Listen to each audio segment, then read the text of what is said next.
বন্ধুরা, নিউ দীঘা আপনারা যারা আসছেন, সমুদ্রের কাছাকাছি যারা থাকতে চাইছেন, সংখ্যায় যারা 7 থেকে 8 জন আছেন, তারা কিন্তু এরকম একটা রুম নিতে পারেন। দেখুন এখানে পরপর সমস্ত বালিশ দেওয়া রয়েছে, 3 আর 3 6 জন। কিন্তু যদি আপনারা অ্যাডজাস্ট করতে পারেন, 7 থেকে 8 জন কিন্তু অনায়াসে এই রুমে আপনারা কিন্তু ফিট হয়ে যাবেন। আর শুধু তাই নয়, এখানে কিন্তু টিভির ব্যবস্থা রয়েছে, টিভি কিন্তু রানিং চলছে। তাছাড়া মশারির ব্যবস্থাও হয়ে যাবে। যেহেতু পাশাপাশি দুটো বেড দেখছি, তাই পাশাপাশি দুটো ফ্যানের ব্যবস্থা করে দিয়েছে হোটেল কর্তৃপক্ষ। এদিকে লাইট রয়েছে।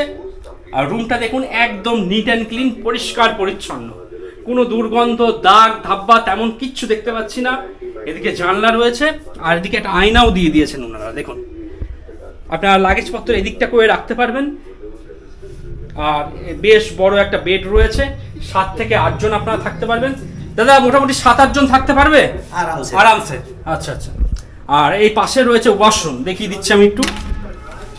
দেখুন এখানে বেসিন রয়েছে, বালতি মগ, তাছাড়া ওয়েস্টার্ন কোমোটো দেওয়া রয়েছে। আর এই হলো আপনার শাওয়ার।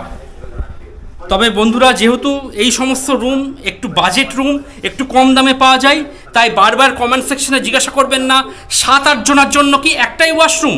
হ্যাঁ, 7-8 জনের জন্য একটাই ওয়াশরুম।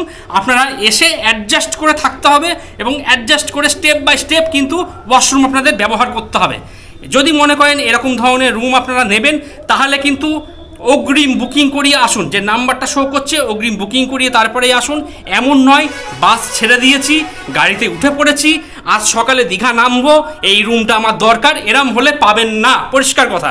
যদি মনে করেন বুকিং করবেন, এই নাম্বারে ফোন করে অগ্রিম টাকা পাঠিয়ে বুকিং করিয়ে তারপর আপনাকে এখানে আসতে হবে।